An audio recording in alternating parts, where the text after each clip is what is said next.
یسوع مسیح یاد رکھو سچائی ہے جس کے پیچھے ایمان رکھنے والے کو چلنا ہے۔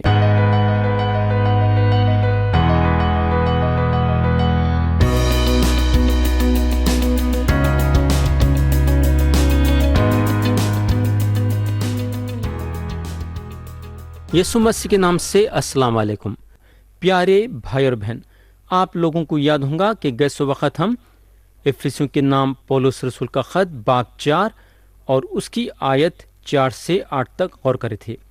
تو پیارے بھائی اور بہن، میں یقین کرتا ہوں کہ آپ لوگ سب تیار رہیں گے خدا کے کلام کو سننے کے لیے۔ تو ہم کھولیں گے افسیوں کے نام پولس رسول کا خط باب 4 اور اس کی آیت 9 اور 10 پڑھیں گے، بلکہ ہم آیت 8 سے 10 پڑھیں گے۔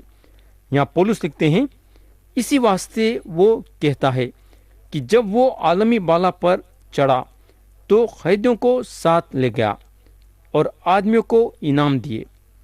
اس کے چڑھنے سے اور کیا پایا جاتا ہے سوا اس کے کہ وہ زمین کے نیچے کے علاقے میں اترا بھی تھا، اور یہ اترنے والا وہی ہے جو سارے آسمانوں سے بھی اوپر چڑھ گیا تاکہ سب چیزوں کو معمور کرے۔ تو یہاں پولس مسیح کے بارے میں یہ بھی بولتے ہیں کہ انہوں زمین کے نیچے کے علاقے میں بھی اترے تھے۔ ہم یہ سمجھتے ہیں کہ خداوند یسوع مسیح سارے کائنات کے خداوند ہیں، یعنی کہ گئے سو زمانے کے، یہ زمانے کے اور آنے والے زمانے میں کچھ بھی چیز ان کے نظروں سے چھپی ہوئی نہیں ہے، ہر چیز ان کے آنکھوں کے سامنے ہے۔ تو سب کا خداوند زمین پہ آیا اور موت کا سامنا کرا تاکہ ہر ایک کے لیے نجات کا راستہ کھلے۔ ویسا اب ہم آیت 11 سے 13 پڑھیں گے اور دیکھیں گے کہ پولس کیا لکھتے ہیں۔ یہاں لکھا ہوا ہے، اور اسی نے بعض کو رسول اور بعض کو نبی اور بعض کو مبشر اور بعض کو چرواہا اور استاد بنا کر دے دیا۔ پیارے بھائی اور بہن، یہ آیت وہ تحفوں پہ اشارہ نہیں کرتی ہے جو تحفے آدمیوں کو دیے گئے، لیکن ہمارے خداوند ویسے نہیں، بلکہ ہر چیز مقصد کے ساتھ کرتے ہیں۔ تو اب ہم ان کے مقصد کو دیکھیں گے اور پڑھیں گے آیت 12۔ یہاں پولس بولتے ہیں، تاکہ مقدس لوگ کامل بنے اور خدمت گزاری کا کام کیا جائے اور مسیح کا بدن ترقی پائے۔ دیکھو انہوں کیا بول رہے ہیں، پھر سے میں پڑھنا چاہوں گا، تاکہ مقدس لوگ کامل بنے اور خدمت گزاری کا کام کیا جائے اور مسیح کا بدن ترقی پائے۔ تو مسیح اس لیے یہ آدمیوں کو جو ہے کلیسیا کو دے دیے تاکہ مقدس لوگ کامل بنے۔ مسیح یہ لوگوں کو کیوں کامل بنانا چاہتے ہیں؟ یہاں کلام 2 وجہ بتاتا ہے، ذرا غور سے دیکھو۔ پہلی وجہ ہے کہ خدمت گزاری کا کام کیا جائے، اور دوسری وجہ ہے مسیح کا بدن ترقی پائے، یعنی کہ خدمت گزاری کا کام کیا جائے نمبر 1، اور دوسری وجہ ہے مسیح کا بدن ترقی پائے۔ آگے پولس بولتے ہیں، جب تک ہم سب کے سب خدا کے بیٹے کے ایمان اور اس کی پہچان میں ایک نہ ہو جائیں اور کامل انسان نہ بنے، یعنی مسیح کے پورے خط کے اندازے تک نہ پہنچ جائیں۔ آج دنیا میں کلیسیا کا ارادہ کیا ہے؟ وہ پوری طرح سے کامل ہو جائے تاکہ بڑے۔ ویسا کلیسیا کو جو ہے دن بہ دن بڑھنا چاہیے۔ ہم کو معلوم ہونا چاہیے کہ خداوند یسوع مسیح ہیں جو آدمیوں کو کلیسیا کو دیتے ہیں تاکہ کلیسیا کامل بنے۔ ویسا تو خداوند یسوع مسیح ہیں جن کے پاس اختیار ہے اور انہوں تحفے دیتے ہیں۔ انہوں جو ہیں رسولوں کو کلیسیا کو دے دیے۔ پیارے بھائی اور بہن، ایک رسول وہ آدمی تھا جو صرف مسیح کو مردوں میں سے جی اٹھتے نہیں دیکھا، بلکہ جی اٹھنے کے ساتھ ساتھ مسیح کے طرف سے مقرر کیا گیا ایک رسول کے حیثیت سے کام کرنے کے لیے۔ آگے پولس بولتے ہیں، اور بعض کو نبی، یعنی کہ مسیح چند لوگوں کو نبی بنا کے کلیسیا کو دے دیے۔ پہلے کیا دیے؟ رسولوں کو دیے، اور اس کے بعد किस पे नंबर आ रहा है? नबियों पे। नबियों को भी जो है यीशु मसीह जो है कलीसिया को दे दिए। एक नबी जो है सिर्फ मसीह को मुर्दों में से जी उठते नहीं देखा, बल्कि मसीह को जी उठने को देखने के साथ साथ मसीह की तरफ से मुकर्रर भी किया गया एक नबी के हैसियत से काम करने के लिए। बोलने का मतलब यह है कि चुनने वाले जो हैं यीशु मसीह हैं और पसंद करने वाले यीशु मसीह हैं। इंसान का इसमें कोई काम नहीं। पाकरू नबियों पे नाजिल होती थी और नबियां कलीसिया के तरक्की के बारे में बताते थे। आगे पौलुस मुबश्शिर के बारे में बताते हैं। मुबश्शिर वो लोग हैं जो लोग जगह जगहों पे जाके यीशु मसीह की मनादी करते हैं, मसीह के बारे में लोगों से बताते हैं। बोलने का मतलब यह है कि उनका ठिकाना एक जगह नहीं रहता है। हर वक्त जो है जगह जगहों पे जाके जो है यीशु मसीह की मनादी करते हैं और बताते हैं कि यीशु मसीह हमारे लिए ये ज़मीन पे क्यों आए और उनका मकसद क्या था और हमको क्या मिल सकता है उन पे ईमान लाने के ज़रिए से। तो बोलने का मतलब ये है कि ये मुबश्शिर लोग जो हैं जगह जगहों पे जाके यीशु मसीह के बारे में बता के उन लोगों को जो है सच्चाई में कायम करते हैं। उसके बाद पौलुस चरवाहा के बारे में बताते हैं। चरवाहा वो हैं जो भेड़ों की देखरेख करता है, जिसको हम पादरी के हैसियत से जानते हैं। उसके बाद पौलुस उस्ताद का जिक्र करते हैं, यानी कि गहराई के साथ जो बाइबल की तालीम देता है। या मैं आपको ये बोलना चाहूँगा कि पादरी एक अलग आदमी है और तालीम देने वाला अलग आदमी है। पादरी जो है अपने भेड़ों का ख्याल करता है, उनकी देखरेख करता है और उनको पैगाम देता है, लेकिन उस्ताद जो है तालीम देता है गहराई के तौर से, यानी कि कलाम में गहराई के हिस्सों में जाके लोगों को तालीम देता है। तो ये दोनों में फ़र्क है। तो प्यारे भाई और बहन, खुदा जो है ये सारे लोगों को कलीसिया को दे दिया ताकि कलीसिया को कामिल बनाए। अब हम आयत 14 पढ़ेंगे।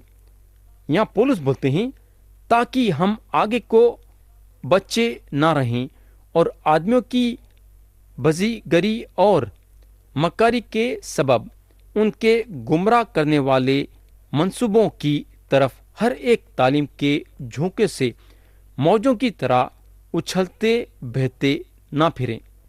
तो यहाँ पौलुस बोलते हैं हम आगे को बच्चे ना रहें। क्या बोल रहे हैं उन्होंने? हम आगे को बच्चे ना रहें।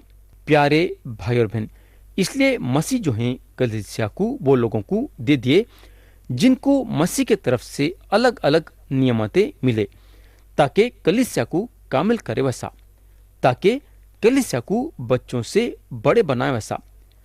कलीसिया में अगर बच्चे बन के रहेंगे तो इसमें खुदा खुश नहीं होगा।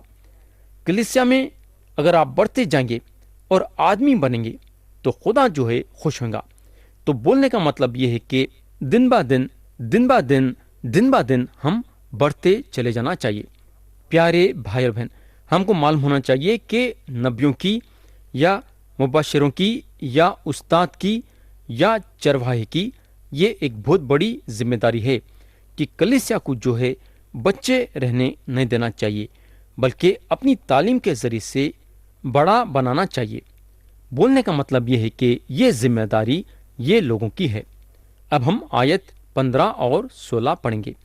यहाँ लिखा हुआ है, पौलुस बोलते हैं, बल्कि मोहब्बत के साथ सच्चाई पर कायम रहकर और उसके साथ जो सिर है यानी मसीह के साथ पैवस्ता होकर हर तरह से बढ़ते जाएं, जिससे सारा बदन हर एक जोड़ की मदद से पैवस्ता होकर और घटकर उस तासीर के मुआफ़िक जो बाखदर हर हिस्से के होती है अपने आप को बढ़ाता है, ताकि मोहब्बत में अपनी तरक्की करते जाए।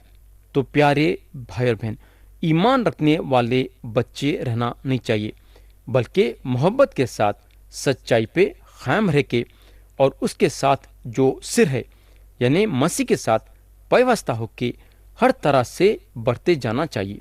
तो मेरे दोस्त, ईमान रखने वालों को मोहब्बत में सच्चाई के पीछे चलना चाहिए, यानी कि ईमान रखने वाला सच्चाई से मोहब्बत रखना चाहिए। यीशु मसीह, याद रखो, सच्चाई है जिसके पीछे ईमान रखने वाले को चलना है, और खुदा की पाक रूह जो कलीसिया की रहबरी करती है, यानी कि कलीसिया को आगे ले लेके बढ़ती है, सच्चाई की रूह है। तो प्यारे भाई और बहन, मैं और एक बार दोहराना चाहूंगा कि यीशु मसीह पे ईमान रखने वालों को सच्चाई के पीछे चलना चाहिए। अब हम आयत 17 से 19 पढ़ेंगे। यहाँ पौलुस बोलते हैं, इसलिए मैं ये कहता हूँ और खुदावन में जताए देता हूँ कि जिस तरह गैर कौमें अपने बेहुदा ख्यालात के मुआफिक चलती हैं, तुम आइंदा को उस तरह न चलना, क्योंकि उनकी अक्ल तहरीक हो गई है और वो उस नादानी के सबब जो उनमें है और अपने दिलों की सख्ती के बायस खुदा की जिंदगी से खारिज हैं। उन्होंने सुन होकर शहवत परस्ती को इख्तियार किया ताकि हर तरह के गंदे काम हिर्स से करें। तो प्यारे भाई और बहन, यहाँ अगर हम आयत 17 में देखेंगे तो पौलुस बोलते हैं, इसलिए मैं ये कहता हूँ और खुदावन में जताए देता हूँ कि जिस तरह गैर कौमें अपने बेहुदा ख्यालात के मुआफिक चलती हैं, तुम आइंदा को उस तरह ना चलना। तो प्यारे भाई और बहन, जब पौलुस ये बात बोलते हैं कि जिस तरह गैर कौमें अपने बेहुदा ख्यालात के मुआफिक चलती हैं, तुम आइंदा उस तरह ना चलना, तो उनका क्या मतलब है? कुछ ना तो कुछ मतलब रहेगा। उन्होंने एफेसियों की कलीसिया को ये बताना चाहते हैं कि क्योंकि अब उन लोग यीशु मसीह पे ईमान लाए हैं, तो अब उन लोगों को अपनी पुरानी जिंदगी के मुताबिक जीना नहीं है। पौलुस जानते थे कि हम जिस्म में कमजोर हैं और हम हमारे पुराने गुनाह भरे आदतों में पड़ सकते हैं। तो पौलुस का बोलने का मतलब यह है कि जब, यानी कि अब जब तुम लोग यीशु मसीह पे ईमान लाए हैं, तो वो पुराने आदतें अपने जिंदगी में दाखिल होने नहीं देना। उस चीज से हमको दूर रहना हमारे लिए अच्छा है। प्यारे भाई और बहन, इंसान की ये एक बहुत बड़ी कमजोरी है कि इंसान जो है यीशु मसीह पे ईमान लाया है, अपने पुराने आदतों में गिर सकता। इसलिए पौलुस यहाँ खुदावन के नाम से हम सबको ताकीद करते हैं कि हम हमारे पुराने गुनाह भरे जिंदगी में मुब्तला नहीं हो जाना। आयत 20 और 21 पढ़ेंगे। यहाँ पौलुस बोलते हैं, मगर तुमने मसीह की ऐसी तालीम नहीं पाई, बल्कि तुमने उस सच्चाई के मुताबिक जो यीशु में है उसी की सुनी और उसमें ये तालीम पाई होगी। प्यारे भाई और बहन, अगर कोई मसीह की सुनना नहीं चाहता है तो फिर मसीह उसके मुंजी होना नहीं चाहिए। खुदावन यीशु मसीह चरवाहा हैं और उनकी भेड़ें उनकी आवाज़ सुनती हैं। तो जो मसीह के भेड़े नहीं हैं, मसीह की आवाज़ नहीं सुनेंगी। जो आदमी नजात पाया है अपनी नज़र खुदावन यीशु मसीह पे रखता है और इस हैसियत से नज़र रखता है कि उन्हें एक चरवाहा को देख रहा है। उन्हें अपने दिल में महसूस करता है कि मसीह उसके अच्छे चरवाहा हैं और उन्हें अपने चरवाहा के पीछे पीछे चलता है। लेकिन एक आदमी जो यीशु मसीह पे ईमान नहीं लाया है, उन्हें मसीह का रास्ता नहीं लेता है, बल्कि उन्हें अपने रास्ते पे चलता है। तो सच्चाई मसीह में है। हालांकि मसीह के ज़िंदगी की कोई भी नकल नहीं कर सकता, मगर जो मसीह की ज़िंदगी है वो ईमान रखने वाले के लिए एक मिसाल है। तो ये ज़मीन पे मसीह हमारे लिए एक बहुत बड़ा मिसाल छोड़ के गए, अपनी ज़िंदगी बता के। हमको उनके पीछे चलना है। अब हम आयत 22 से 24 तक पढ़ेंगे। यहाँ लिखा हुआ है कि तुम अपने अगले चाल चलन की उस पुरानी इंसानियत को उतार डालो जो फरेब की शहवतों के सबब से खराब होती जाती हैं, और अपनी अक्ल की रूहानी हालत में नए बनते जाओ और नई इंसानियत को पहनो जो खुदा के मुताबिक सच्चाई की राजबाजी और पाकीज़गी में पैदा की गई है। तो प्यारे भाई बहन, या मैं खुदा के कलाम को ख़त्म करना चाहूँगा اور آتے اس وقت ہم یہ آیتوں پہ غور کریں گے۔ خدا ہم سب کو آج کے کلام کے ذریعے سے برکت دے، یسوع مسیح کے نام سے آمین۔